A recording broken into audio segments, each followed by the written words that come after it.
his heirs were known as pretenders. The pretender in this novel is James Stuart, the would-be James III, son of James II. He was also known as the Chevalier. Franchise.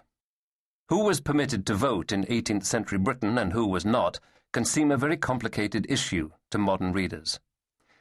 Election districts were comprised of two units, boroughs and counties. To vote in one of the counties, a person needed an annual income from property equaling 40 shillings or more a year, an amount that had seemed like significant wealth when the law had been written 300 years before the events of this novel. Condition for election varied from borough to borough. Some had wide franchises, some were composed of a small body of men who met in private and voted among themselves. In rural communities, farmers were generally expected to vote as directed by their landlords. Chapter 1. Since the publication of the first volume of my memoirs, I have found myself the subject of more notoriety than I had ever known or might have anticipated. I cannot register a complaint or a lament, for any man who chooses to place himself in public sight has no reason to regret such attentions. Rather, he must be grateful if the public chooses to cast its fickle gaze in his direction, a truth to which the countless volumes languishing in the scribbler's perdition of obscurity can testify. I will be frank and say that I have been gratified by the warmth with which readers responded to the accounts of my early years. Yet I have been surprised, too. Surprised by people who read a few lines of my thoughts and consider themselves near friends, free to speak their minds to me. And while I shall not find fault with someone who has read my words so closely that he wishes to make observations on them, I confess I have been confounded by the number of people who believe they may comment with impunity on any aspect of my life without a moment's regard to custom or propriety.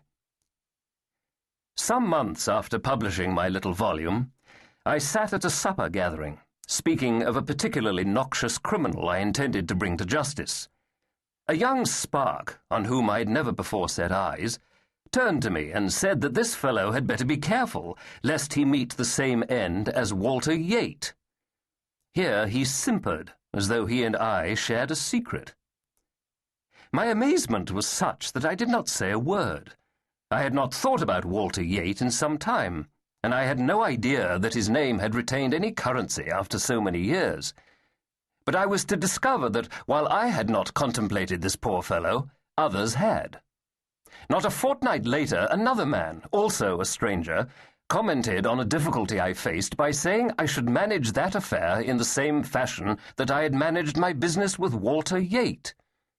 He said the name with a sly nod and a wink, as though, because he had uttered this shibboleth, he and I were now jolly co-conspirators. It does not offend me that these men chose to reference incidents from my past. It does, however, perplex me that they should feel at liberty to speak of something they do not understand. I cannot fully express my bewilderment that such people, believing what they do about this incident, should mention it to me at all, let alone with more than a dash of good cheer. Does one go to a raree show and make light with the tigers regarding their fangs? I have therefore decided that I must pen another volume of memoirs, if for no other reason than to disabuse the world of its ideas concerning this chapter of my history.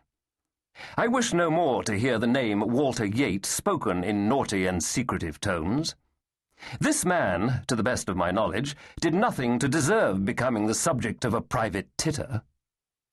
Therefore, I shall say now, truthfully and definitively, that I did not act violently upon Mr. Yate, let alone with the most definitive violence, something which I have discovered the world generally believes. Further, if I may disabuse the public of another misconception, I did not escape the most terrible of punishments for his murder by calling upon the influence of friends in the government. Neither of those tales is true.